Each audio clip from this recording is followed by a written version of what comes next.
Welcome to Veteran Resource Podcast, where you will meet nonprofit organizations focused on improving the lives of veterans and their family members. Here is your host, Jeremy Paris. Welcome, everybody, to episode 80 of the Veteran Resource Podcast. I'm your host, Jeremy Paris, and I can't believe that we've done 80 of these already. That's pretty cool. So before we get into today's episode, a lot of you know that I also run the community for the Veteran Artist Program, the online community. And if you don't know about it, then you should definitely go there. Check out facebook.com/groups/VAP community. And we've got over 900 veteran artists and supporters of veteran artists all in there collaborating on a regular basis. It's really cool. And what we have right now going on is a call for submissions. So if there's any women veterans out there who are artists, we want your artwork. For this project that we have going on in collaboration with the VA and the Center for Women Veterans, we're going to be displaying artwork from 10 different women veterans in 10 different VA medical centers across the country. So this is a great opportunity for you to get your artwork seen by a lot of people. So if you are interested in this, come into the community, facebook.com/groups/VAP community. It's the pinned post that's right there, gives you all of the details. And basically you're going to be submitting to the email address submission@veteranartistprogram.org. But you can get all of the details there. Okay, and now for this week's episode, you know how sometimes we find those organizations that are a specific niche where you're like, I had no idea that anybody has started an organization for something like this. Well, today I'm talking with just such a person, Peter Cline, who started up VETMotorsports. A chance viewing of a short news story prompted Peter A. Cline to create a life-changing charity for veterans injured on the battlefield. VETMotorsports, Inc. provides wounded veterans struggling to re-assimilate to the civilian world the once-in-a-lifetime opportunity to work with professional motorcycle and auto racing teams. The charity has helped more than 130 veterans since 2012. This is a really cool organization, and I'm positive that you're going to get something out of this episode. Even if you aren't a car buff, there's a lot of great information in here. So please enjoy this episode. Let's jump right into it.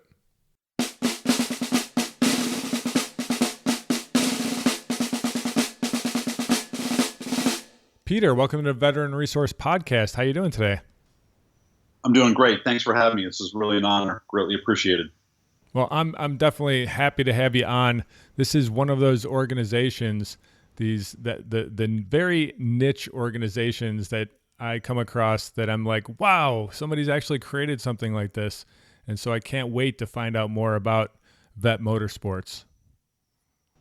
Yeah, I'm very excited to talk to your listeners about it and, our mission and, what we do with post 9/11 veterans and how we try to re-engage them and use motorsports as that activity. So, yeah, let's definitely talk it out. Yeah, all right. Well, a great place to start is kind of just with a quick overview. Well, we are a 501c3. We are all volunteers. We have currently 11 board members from various backgrounds. Our board president is Lieutenant Colonel in the Air Force. He used to be an F-16 pilot. Now he's got a drone mission that he's working on. He also used to be ground security forces as well. And everything that's provided to us by our board members, from legal to accounting to guidance, advisors, is all free. So we've been around since 2013, but we had piloted the program when I used to race back in 2012. Wow. And yeah, so 90% of the donations that come to our organization go directly towards our programming. So for every, for listeners out there, for basically it's the best way to put it is 90 cents on every dollar goes towards immediate programming. I love that. Yeah, and immediate programming for us is logistics. So it's hotels, airfare, cars, rental cars, food. Our programming essentially hosts injured warfighters or warfighters in motorsports events at no cost to the veteran, plus one caregiver and or family member. We do it at no cost because that's the way it really should be done. And we volunteer because, that really is the way it should be done. So, the money that comes towards us, either through some of our corporate donors or through online donations, goes right towards that. And the other 10% is basically pays for postage and things that we provide for the vets at some of the events that they're participating at. So, that's what we're about. Been around since 2013. We're working on into our third year, and it's been an amazing experience for not only myself, but the veterans that have participated and the board members that are engaged. Oh, that sounds great. And I can't wait to dig into that. But first, I want to kind of get a little bit about your background. So tell me a little bit about yourself. Well, I am a graduate of Ohio State, and I'll say that because we'll talk about that in a little bit. Born and raised in Columbus, Ohio. Spent some time in Cleveland. I don't want it to sound like a prison sentence or anything, but I spent some time in Cleveland, and that's like saying I went to Detroit. So I was in junior high and high school, and came down to OSU and went to college here and graduated, and got a degree in English, which I'm clearly using now as a executive director in a nonprofit. That's sarcasm right there, and end up getting a decent job. That pays the bills, and I've got a great wife and a family, and I was a recording musician for about 20 plus years in a band, had a recording contract, and at the tail end of that, I started always rode motorcycles, and decided that I wanted to go and get on the track, and had a fairly significant accident back in 2004. And at that point, I thought, what's the worst that could happen to me? Because I've already gotten hurt pretty bad. What's the worst? So I went racing at that point. So I raced at the club level and then went pro for a race and a half, and half a race because I ended up in the ER after my pro race. And really at that point, we were working with injured warfighters in my team. And we knew we were on to kind of some kind of formula that was really working for the veterans that were participating. And while I was recovering from my injuries, we decided to kind of push the needle forward a little bit and go with some other teams that believed in the concept. And that's really kind of how the nonprofit was born. Oh, wow. All the things that I've kind of done, from recording music to racing bikes to riding motorcycles to all that, is just been kind of the foundation for, what I'm doing now with VETMotorsports, being the founder and the executive director. And so did you have military connections when you were growing up, like family members that were in the military or anything like that? My grandfather was a pilot or trained pilots in World War II. He didn't really talk much about his experiences. He did very little. And I think of that generation, that was their. They didn't say much about it, right? So, but I knew he had done it. And then my stepdad was in the Army. He was in Korea. He was 2nd Infantry Division, 9th Manchu. He was there from roughly 66 to 68. So he was there around the Gulf of Tonkin. And for some people that don't know about Korea and the DMZ, that pretty much has been a silent war, since the armistice back in the 50s. And he talked a little bit about his experiences over there. He was in a heavy mechanized unit when he was there, and then when he got out, so he never went to Vietnam. And that was really about it. No one else in my family joined. Ironically, when I got out of high school, my parents basically, I had 3 options, which was go to college, go in the military, or pay rent. And how you pay if you stayed. So it was, college for me at the time was paid for. So, I went to college instead of joining the military. So I've always had kind of an attraction to the military. I was kind of military buff, or, and kind of that kind of connection. So it wasn't necessarily I served. but I had a lot of respect for the military, and the respect that was kind of instilled in me from my stepdad. That's kind of stayed with me since that point in time. Gotcha. So what gave you the idea initially to bring warfighters on your team? Well, I'm not, for the listeners out there, I'm a big Top Gear fan, and I'm not sure if you're familiar with, or the listeners are familiar with Top Gear. I'm sure we got some fans out there.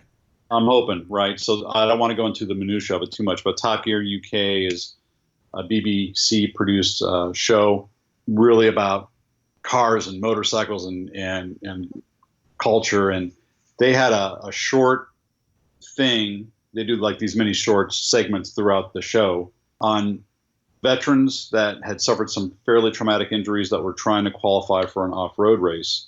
And so they talked, about their experiences, not so much in the battlefield, but so much of them trying to qualify for this big international off-road race.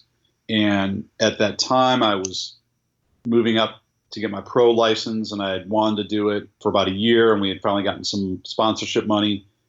And what I ended up doing is watching the show and saying to myself, why can't we do it? We were racing Harley Davidsons at the time, and it just seemed like a natural fit. Injured warfighters or veterans in this Harley Davidson team, working on the equipment, being engaged, hands-on. And really from that point, we kind of took the idea. We reached out to a couple of veteran service organizations. They thought we were basically off our rocker, or at least when I say they, I mean me. They thought I was kind of off my rocker with it. And we actually sat down and met with them and explained the concept. And, from that point forward, we kind of had the framework of what we wanted to do. So, for my first pro debut, we had 3 veterans in our team. There was somebody there from the Veteran Service Organization monitoring them, making sure it was okay. And I was able to qualify for my first pro race with these veterans assisting in the pits and working on the bike. And, it was a really amazing experience. We did a bunch of other stuff on the outside. We did, around that, we did a fundraiser and some other stuff for the Veterans Organization. And from there, that was the experience that we had. And what ended up happening for me, we kind of knew. When I mean we, I had a crew chief that I'd known through the racing scene, and another person helped me out. And we knew that would affect us, but we didn't know that it was going to affect the veterans as it did. It was a fairly overwhelming and very positive experience for those that showed up and for the ones that did participate. From that point forward, we kind of knew we had something. We just didn't know how to, push it forward or how to develop the framework until we got more sponsorship money. And then we went to the next race, which was at Indianapolis Motor Speedway. From there, we got some other veterans to participate. And then unfortunately I got hurt. But what was really good about the program is that it kind of was able to move from one team to another. There was another team that needed a crew. My crew, clearly I had qualified for the race, but clearly I was not going to race that weekend. So that we just moved my crew to the other team, and they were able to help that team out. Oh, wow. And at that point, we knew we had something that was really cool. You need to have empathy, but not sympathy. And you need to provide them something that shows that they still have value. I think when you come out of a situation like that, you are devastated and you don't know what value you have, because whatever value you had in whatever role you were, whatever your, whether you're infantry or, a squad leader, whatever the case may be, refueling helicopters, whatever, that's gone. That's all stripped from you. So then what is your new identity? What is your new culture? What is your new, group that you're going to be around? Because you're out of the military, right? Yep. So we're trying to recreate that in a motorsports environment, right? Everybody's got a role. Everybody's got a duty. Everybody's got an assignment. They've got a crew chief. They've got a direct report. They've got a uniform.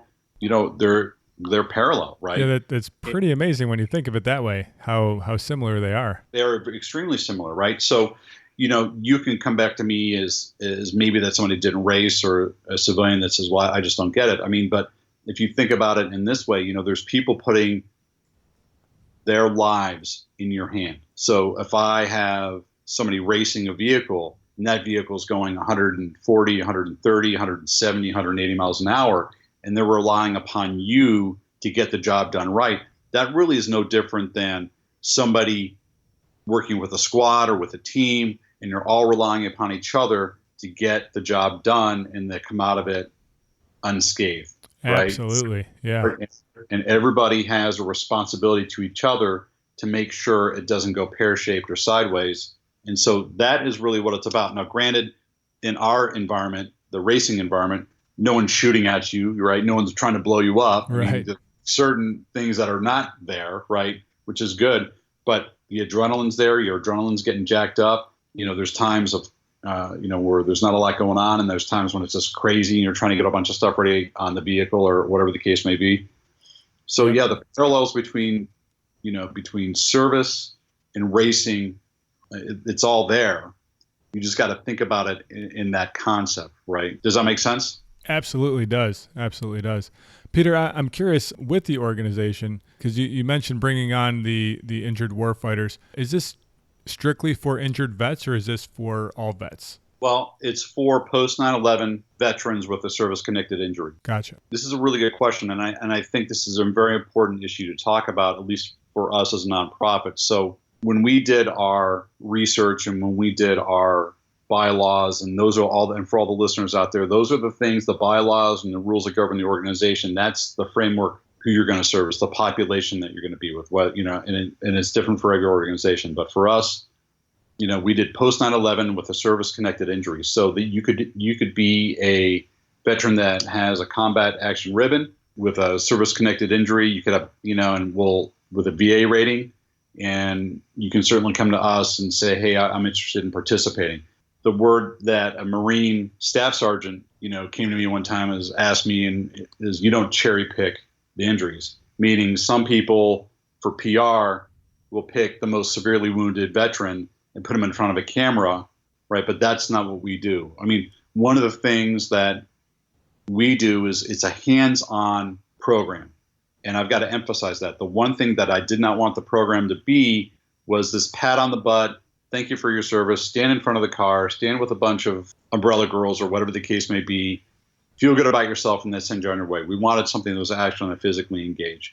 So back to the point, though, we've worked with veterans that have had a dishonorable discharge. We have worked with veterans that have their discharge less than honorable or just a discharge. We've had veterans come to us that were not deployed, wanted to participate, but brought along another veteran that met all the criteria for us, and they were able to attend as a guest, so they were able to get something out of it. So they brought, I guess for lack of a better term, a battle buddy that maybe wasn't into the event as much as they were, but they were there as a support unit. So I guess to really kind of get back to the question and answer it, it's post 9/11 with a service-connected injury. Someone comes to us and says they want to participate. When we line them up with an event, we'll then ask for, and they're interested, we will ask for their DD-214 and their VA rating or their VA letter.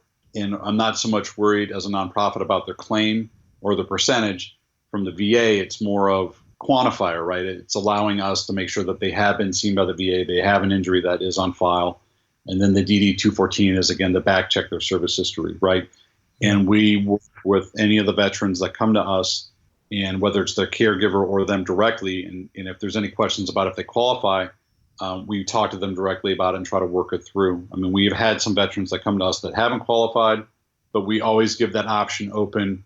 If they know somebody that does qualify that wants to participate, they can be their guest, right? Yep.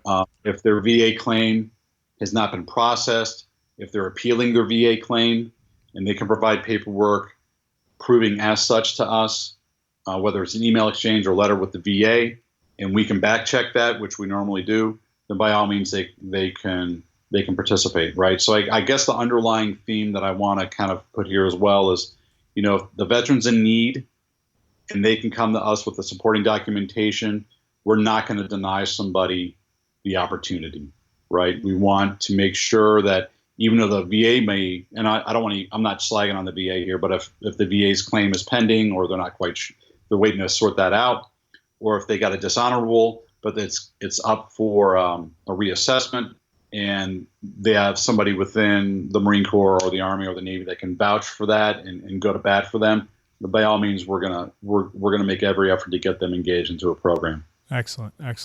And speaking of that, what programs do you have with the organization? We have two. We have a 2-wheel program and a 4-wheel program. So, cool. All right. So for the 4-wheel program, we're actually putting one on this weekend. I'm not sure when this is airing, so I'll say September 17th. We will be getting injured warfighters behind the wheel, and we'll be going car racing. I don't want anybody out there to think it's Days of Thunder, right? So it's not like Days of Thunder and they're banging fenders and, like that, all right? So any of you guys out there getting ready to look up our phone number to call so they can go do some NASCAR type stuff, it's nothing like that, at least not yet. We go autocross racing, and what that is a timed closed course competition. So you're behind the wheel, we provide the car, the helmet, in-car instruction, and you start at one end and you're weaving through cones and you're going fast and you're trying to keep the car in control. And then at the end, there's a timing light. And then essentially the cars are divided up into certain categories, and you're competing not only against your other veterans in that car who will drive the same vehicle, but civilians. So the events that we put on that we're going to talk about here are not veteran centric. And by veteran centric, I mean, they're not all veterans hanging out together. I was going to use an expletive here, but jawing around and talking about deployment. It's civilians and veterans integrated together, competing against each other. Because one of the things that we want to do is we want to work on integration and reintegration. Yes. Right. And the best way to do that is to get them around like-minded people, right? That love cars or love bikes. And that's the common bond and the common thread right there is motorsports. So again, back to the automotive thing, you'll race, you'll drive, you're competing against other people. It's more of a self-challenge. You have to memorize the track. It's a kind of a physical challenge because your adrenaline is just peaked, right? And you're just trying to drive that car as fast as you can in that confined space, and you're just pumped, right? And so that's what that's about. So that's the car program. We do that regionally here. And by regionally, I mean in Ohio. We've done some stuff in Indiana area. We're trying to create more opportunity for that as we grow. I guess the model's fairly easy to work with, right? We can take up to, depending on the nature of the event, up to 8 veterans plus a family member, and like I said earlier in the program, we're paying for everything from food to the cars to the helmets to the whatever to volunteers, helping us out, and that's the 4-wheel program. We've got some extraordinary partners with us that have provided vehicles to work on for land speed racing, to be in pit crews with land speed teams. We actually have worked with a world record holder, a gentleman named Aaron Brown, who I'm going to give a shout out because he gives a lot of credit. He's a Navy vet, and he allows us to put veterans into his program. He also works with a lot of vintage NASCAR stuff as well. Oh, cool. He used to work for Dale Earnhardt, and he did a lot of the development work on the car, prototype development stuff. So he's allowed us to be in some of the vintage NASCAR stuff as well. That's awesome. You couldn't ask for somebody like Aaron to be engaged like he is. He is just an ambassador for us and represents not only our program, but the veteran community extremely well. And I couldn't ask for a better partner in that regards, and just an amazing guy. And I think that's really about it with the 4-wheel program. And then with the 2-wheel program, we are sponsored nationally by Triumph Motorcycles North America and Castrol. And what Triumph does for us is they allow us to place injured veterans or post 9/11 veterans into their factory racing teams. So they have a program where we're working with them. We did about 12 national events, anywhere from California to New York to Ohio to Illinois to Oklahoma to Arizona, Texas. We were in the X Games the past couple of years with them. Oh, wow. Placing veterans into the team. They're physically working on the bike. They're working with the crew chief. They're hands-on as much as they can handle working with the team, right? So we've been with them. Triumph donates to our program based on how the team performs. That money goes directly into funding the opportunity that we provide for the veterans. That money is also provided by Castrol Oil, who is a team partner with Triumph.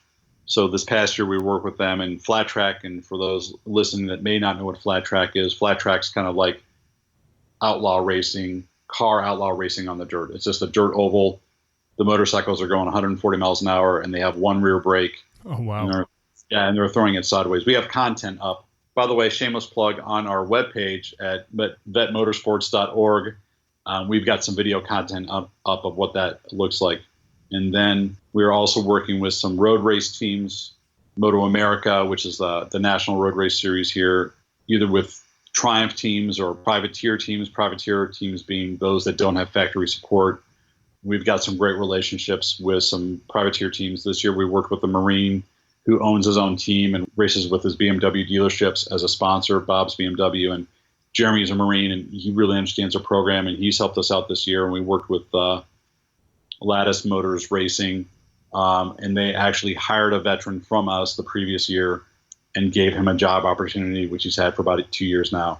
That's great. And we could talk about that. That was an extraordinary event. So that's what we do. And they'll work within the teams and do tasks like changing tires and going to the tire truck and tire warmers and whatever is necessary, right? So it's that opportunity of working within the motorcycle teams or within the car racing program. And by the way, we've done some stuff with in car racing as well, where they're working on the vehicles too. You know, it's not an exercise in free labor. It is an opportunity for the veteran to feel empowered. It's an opportunity for the veteran to get hands-on time with the team. We basically tell everybody when they show up to make the most of the opportunity that's given to them. We want them to get out of their comfort zone, but also make relationships, right? Because what drives, like you and I connected on the web. Right. Right. So it's about making connections, right? That's how things get done. So we want the veterans, when they show up to these events, to make connections with teams or to make connections with other people. Because even if someone says no, that person may know somebody that says yes. Absolutely. Right? Yep. Right? Totally believe in that. Right. And those are interpersonal skills, and those are some of the things that veterans need to develop as well. So those are the programs that we do. We do car, we do bike. Excellent. We've serviced over 130 injured warfighters and warfighters since the program inception. Wow. That's a lot. Plus caregivers. Well, if you think about it over a 3-year period, yeah, I guess it is a lot. I mean, I don't really, it's not a numbers game for us, but people like to hear those numbers, right? For us, it's more about quality than quantity, right? The opportunities that we provide and that our sponsors provide for us are limited, but they're high in value, right? We're giving them a lot of hands-on time. We're giving them a lot of interaction. We're giving them a lot of one-on-one attention.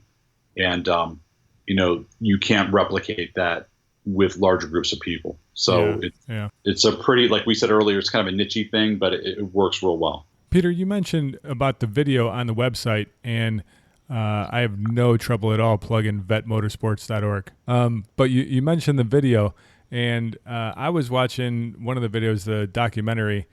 I recommend that listeners, you go and check this out. It's really quick and a really good video. But in the video, they were talking about focusing forward. And I just thought that it was a great metaphor where when you're riding a motorcycle, I used to ride, and I know going around the twisties, you got to be looking to where you want to be, because if you look where you don't want to be, that's where you're going to end up. And right. And I think that, veterans getting out of the military, a lot of times they don't have that focus yet. They don't have any direction that they want to go. And usually they end up just getting pulled along where somebody else wants them to go. But I thought that the documentary is very well done, and wanted to hear about how that came about and what you can tell us about the documentary. We were connected. We have a really good relationship with the Marine Corps' Wounded Warrior Regiment, with some of the area representatives, and we were put in touch with a couple of Marines up in the Mansfield, Ohio area. First of all, these guys were amazing. And we met with them one-on-one, and we invited them out to do this documentary. These guys had gone to film school out in California as part of a class, and they put together this video for us that was shot in Indianapolis at a flat track event, and really just an amazing job.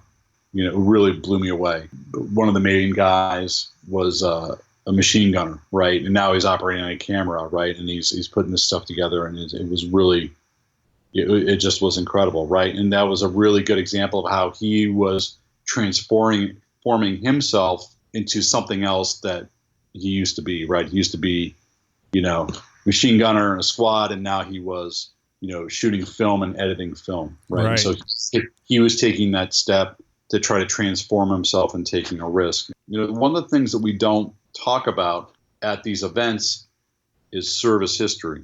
You're going to come to me and you want to participate, and we back check you and we just make sure everything's in line, and you show up.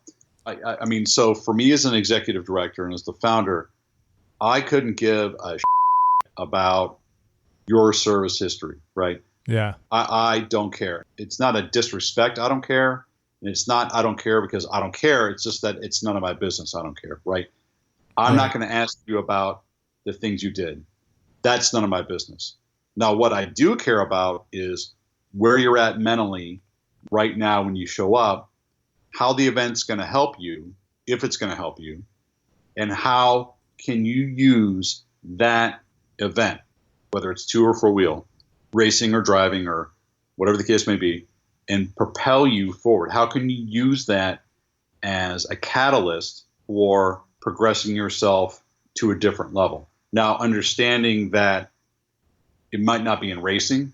I mean, let's be real. I mean, you should show up and you might not, hey, this isn't for me. But you know what? You might say to yourself, you know what? I don't want to do this. I'm having a great time, but this is going to allow me to do something else, right? Or maybe this gives you the idea that you're going to progress forward in a different manner, in a different area, in a different field. And that's totally fine. I mean, that's, I'm not here to recruit people to be mechanics. I'm not here to recruit people to do this or that. We just want you to use it as a driver for something else, right? And what I think is important there is following your passion. And like you mentioned, when you come out of the military, you don't exactly know what it is that you want to do. You still have to learn who you are. You've been told for the past however many years exactly how to do everything. And there's one way of doing it, and that's the military's way. And you've got regulations that tell you how to do everything from eating to walking. So getting out, it's you need that time to rediscover what it is you are passionate about. And somebody might come to your program and they say, well, I like cars or I like motorcycles and this seems interesting. And they go and they check it out and they find out that they don't. Okay, this isn't my passion, but at least you've connected with some people and they might be able to lead you to what it is you are passionate about. And that's what I like about having so many organizations out there is this one might not be right for everybody, but it doesn't mean that going in and being a part of it can't lead you to the next one that is exactly your passion. Right. We had some Marines come to me and their staff sergeant basically said, for the right Marine, actually it was a captain that came out and said, he goes, for the right Marine, this program is amazing. But it's not for everybody, but for the right Marine or the right soldier, this is going to be an amazing program. Yeah. I think that we're talking in this very broad term about veterans. And I think to a degree, I don't know if I've earned the right to speak in this manner, but I think I've at least got some background where I can say, hey, you know what? This is what I've observed. First of all, I think veterans need to understand that failure is acceptable. And someone coming to you and saying failure is not acceptable, well, I mean, if you get it if you're on TV, you've probably gotten it really wrong, right? If you make the evening news, then failure with some kind of failure, then yeah, you probably got it really wrong. But failure is a growing process, right? So you're allowed to fail. There's certain things you shouldn't be failing at, but when you talk about a journey through life with a career or a job, you're going to go through a lot of jobs. You're going to do a lot of different things. And if you're coming out of the military and you don't know what you're going to do, you're going to have to experiment. You're going to have to take a risk. You're going to have to step out of your comfort zone to figure out what you want to do. And, you have to understand that is part of the process. And someone coming to you and saying, don't take a risk, failure is not acceptable. I mean, to me, that person doesn't know what the hell they're talking about, because you have to do that to grow, right? You do. Right. And if you came to me and said, well, Pete, that's wrong, blah, blah, blah. Listen, if that was not the case, if failure was not acceptable, that means you would have known what you wanted to do when you were 7 or 8, gone through school, not changed your mind, and then just progressed and just been that person. Right. Yeah. But that's not how it works. Right. The second thing I want to talk about, and I think this is really important, you can tell everybody my email at the end of the show, and they can email me their hate mail. There's two types of veterans, right? And I think this is really important. I want people to understand this and listen. If you're not a vet, and if you are a vet, you either agree or disagree. And again, you can harass me later. There's two types of vets that show up to programs. They're the vets that are moving forward, right, and propelling them forward and trying to make the change. And there are veterans that all they want to do is talk about their deployment and the things that happen to them while they're at their deployment, right? And they want to go back down that rabbit hole. They want to go back down and relive that past. And they want to go back and talk about all the things that happened to them on their deployment, right? Whereas the other group of guys, and you'll find out when you go to these events, if you haven't been to them, that's how it works out. You'll have one group of people, that's all they want to talk about. You have the other group of people, and that's all they want to talk about. And the other ones just want to talk about moving on, right? Making the change, doing what it takes to get by, how they work through their VA claim, how they work through this, how they work through that, what they're trying to do to improve their lives, right? And those are the two types of veterans that exist right now when I go to these events. And neither right, and I'm not going to say one's right or one's wrong, but I will tell you that the guys that are trying to, men and women that are trying to move on, that group can be a huge influencer in the ones that don't know how to move on, that want to keep going back to that. Well, I think that you definitely hit on something there. That when you come out of the military, you feel as though, I mean, for many veterans, you feel as though your time in the military was the most important thing in your life. I mean, you were risking your life for the good of other people, for the good of your country. And that is pretty hard to top. And so you get out of the military and you feel like, okay, I've already hit the pinnacle of who I am, and everything else that I have moving forward, now that I'm out, it can't really compare to that. So I'm not even going to try, because nothing is what it was back then. So if they feel like they have to keep living through that time back then, because that's when they felt like they were somebody that was important. But what they don't realize is that they have learned so many skills that most people in the civilian world haven't learned. I mean, stuff that they don't, like there might be actual skills like how to drive a tank or something like that. But they've also learned, how to have patience, like the whole hurry up and wait thing. And they've learned, how to listen to people, and they've learned how to think outside the box. And they've learned all of these other skills that can be used for something else that can create something good in the world and something important in the world. They might come to find, as I'm sure that you've seen, you've witnessed yourself, that time in the military, though it was extremely important, it was just a stepping stone to that extremely successful person that they are going to become. Right. But I think veterans are impatient when they get out. They want it all to happen now. They have zero tolerance for a lot of what I would agree at sometimes to be the civilian world, right, where a lot of it is just superficial BS that they have a hard time wondering why it's so important, right? Mm-hmm. And I mean, I agree with you 100%. I mean, it's this, you have this foundation of skills that has been crafted through your service, but it's how do you tap into that? Because I don't know if you're not, I can't speak for vets, but I mean, are they taking it for granted? Are they just not aware that exists? I think that might be it. I think that they've been around because the skills that they know were taught to everybody in their unit. So they feel like, oh, I'm just like everybody else. But I mean, the military, what is it, like 1% of the population?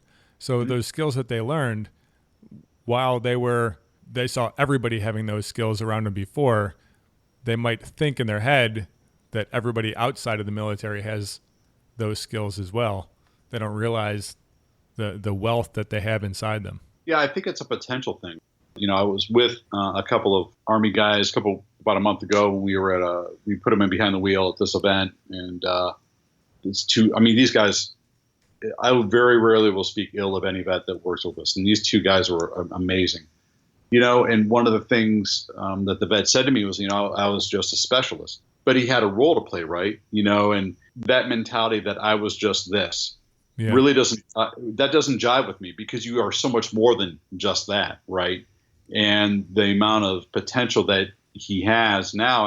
And what I think bothers me the most about that statement is that all he saw himself as, number one, and then number two, is this all that he will ever see himself being, is that quote unquote specialist, right? Right. He has the ability to be so much more. Listen, I'm not going to shine sunshine up anybody's butt in this interview. I mean, everybody's got a role to play. I mean, not everybody's going to be a success. Not everybody is going to land on their own 2 feet. But I mean, at the very end of it, you need to at least try to explore your potential. Yeah, that's great advice. Right. I don't know if this is resonating with you or with the listeners, but I mean, if you don't know what you're going to do, you need to figure it out, and figuring out means you need to take a risk, and you're going to suffer some serious failures in doing that. Right. And if anybody is listening to this interview and thinking that, hey man, Pete nailed it, man. He's got his collective together and he's doing great. I mean, I'm going to tell you right now, that is not the way this transpired, right? This is not how this happened, right? And yeah. So you had to fail forward. I mean, listen, I'm not going to go and go into all the all the examples of all the things I've screwed up, but I haven't, I've made some serious mistakes, man, but I've learned along the way, but I've taken a risk, right? Yeah. So for men and women that are injured, that come out, and not only are they trying to cope with that injury, but they're trying to cope with maybe not realizing their dream in the military, and all the things that go along with that. I mean, it's easy. I think it's easy to lose focus on what's really important, right? Which is your potential, right? And everybody's got potential. You just got to figure out how you got to tap into that. That made me think of a great story from my past about failing. And it was when I was first learning how to snowboard. And I had some friends that had been snowboarding for years. And so they got me to go snowboarding, and I loved it. But I went one time, and then we went out to Colorado.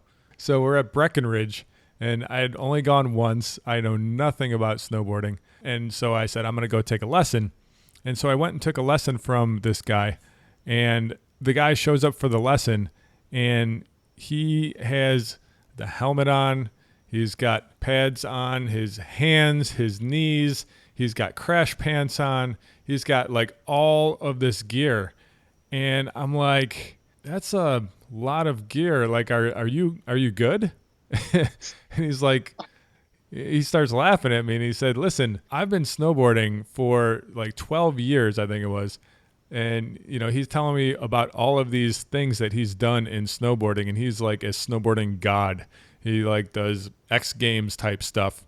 And He said, but I wear all of this gear because I don't care who you are. If you're here and you're wearing no gear, you have like a hat on backwards or something like that, and you're going down without knee pads and arm pads, you're not good. And if wherever you are, whatever level you are of a snowboarder right now, you're never going to get past that, because the only way to get to the next level is you have to fail. And if you're snowboarding and you fail, it's going to hurt. So he said, I wear all of this gear every single time I go out because I want to be better.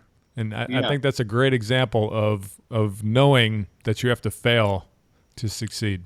There's no shame in taking that leap of faith, if you have a plan, right? Or if you have people that can support you with it, or if you have, because at the end of the day, you took the risk and you might have failed, but you gave it a shot, right? Yep.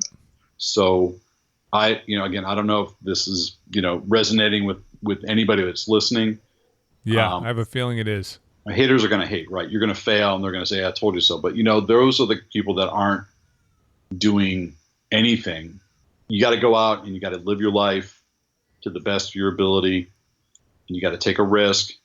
And to not do that is to do a huge disservice to the people that forged ahead of you, and maybe they lost their lives, on deployment, or maybe there were people that you knew in your life that were not in the military that took a lot of risk and helped you get to where you be. But to not take a risk and to not take a chance on furthering yourself, it's just it's just unacceptable. Excellent advice. And Peter, for the people out there that are looking to take a risk and they want to join one of these teams, they want to get plugged in with your organization, what's the best way for them to do that? First of all, they can visit our webpage. We'll shamelessly plug it for the third time in the show. And I'll put it in the show notes also. VETMotorsports.org, vet like veteran, motorsports, one word, VETMotorsports.org. Right there is, our content. You can see what we do. Our schedule's up. We're on Facebook at VETMotorsports. We're at Instagram with VETMotorsports. We're Twitter at VETMotorsports. But if you're interested in participating, you can look at the content. You can email us at vetmotorsports@gmail.com. That's our general email queue. We also have a contact forum on our webpage. You can reach out to us on Instagram, Twitter, LinkedIn, all that stuff. So excellent. We're global, man. We're all over the web. We're in for world domination. So I think, so if people want to reach us that way, if there's a veteran that wants to qualify, wants to know if they qualify, then they want us to reach out. If there's somebody who wants to donate because we are a nonprofit and we need people to support what we do, then, we have a donation portal on our webpage. I don't want people to think that because we have Triumph and Castrol as some of our corporate sponsors that they're footing the whole bill, because they're not. So, we need people to get behind what we're doing and support it.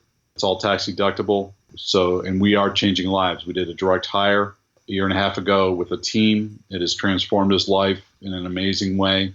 And we have testimonials for anybody that wants to know how we're positively affecting the lives of veterans that have served our country since 9/11.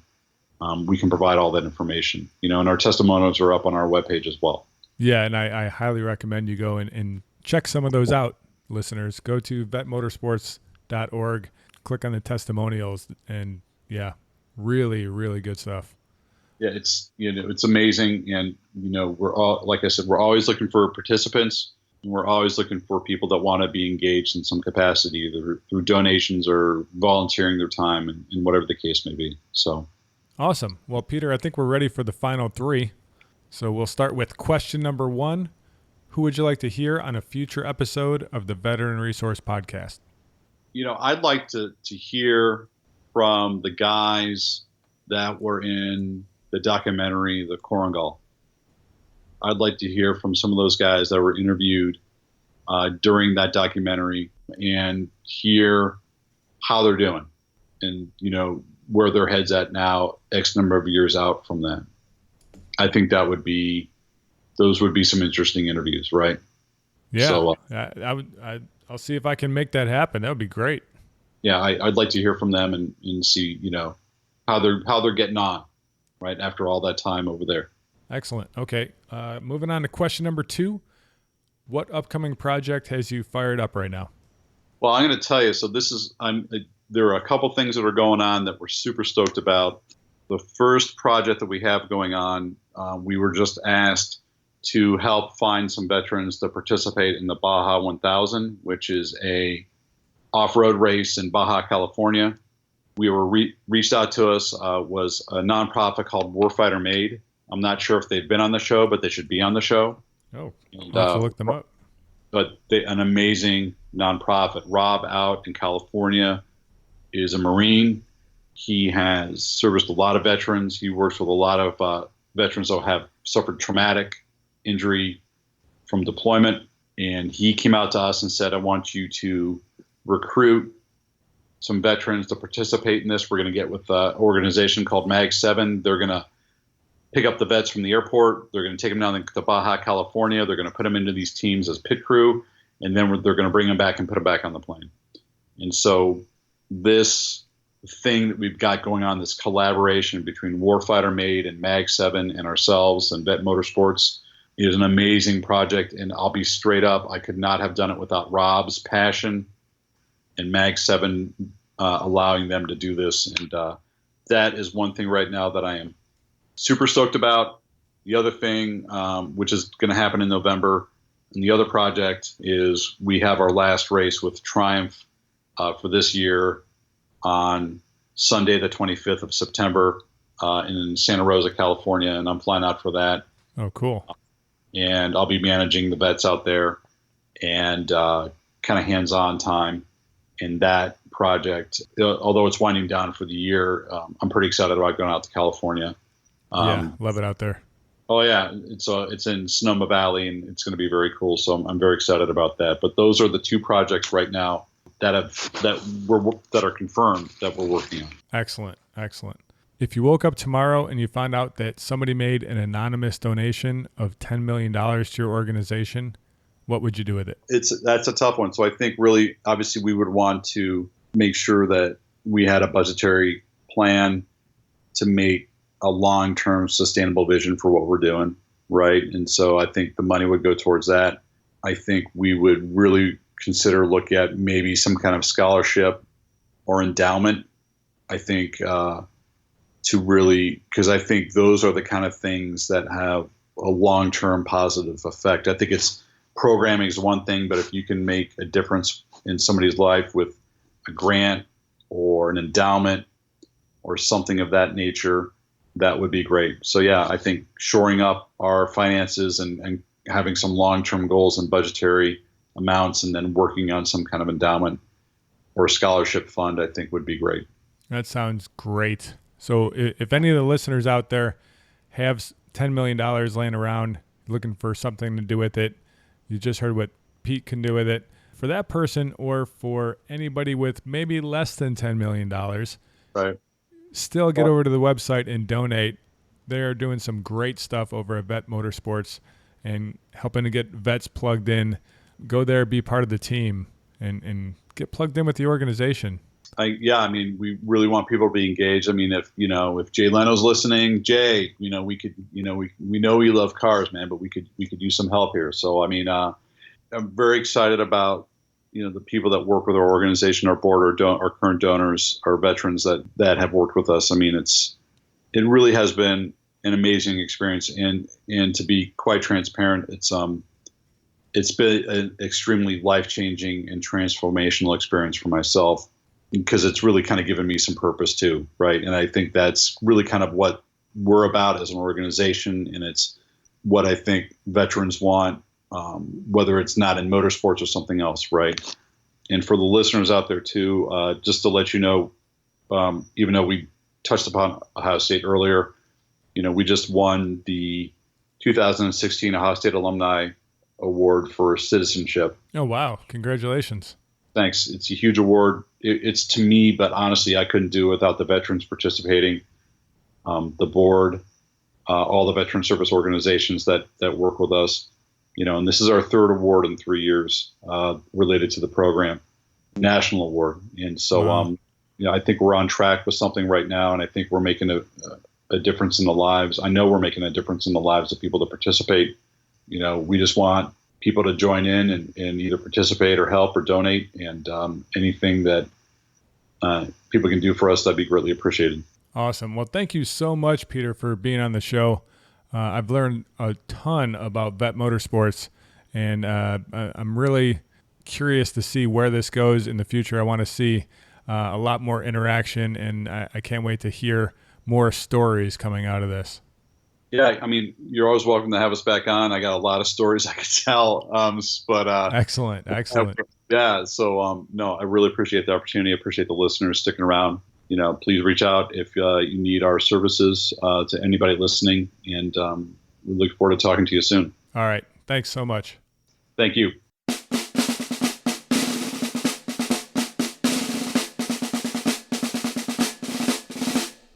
Thank you so much for listening to this episode. I hope that you enjoyed it as much as I enjoyed interviewing Peter. And as always, make sure you go to the show notes. It's at veteranresourcepodcast.com/080. And you can get all of the information about Peter and VETMotorsports and get plugged in and find out what it is that they have going on right now. And also, just another reminder, if you are a woman veteran and you are an artist and you would like to see your artwork displayed across the country, make sure that you go and check out the VAP community and check out the pin post where you can submit your artwork to be seen at 10 different vet medical centers across the country. And the deadline for submitting your artwork is at the end of December. So make sure you get over there, check it out, and submit your artwork. That's all I have for you today, but I will see you tomorrow for a great episode with Terrence Gant.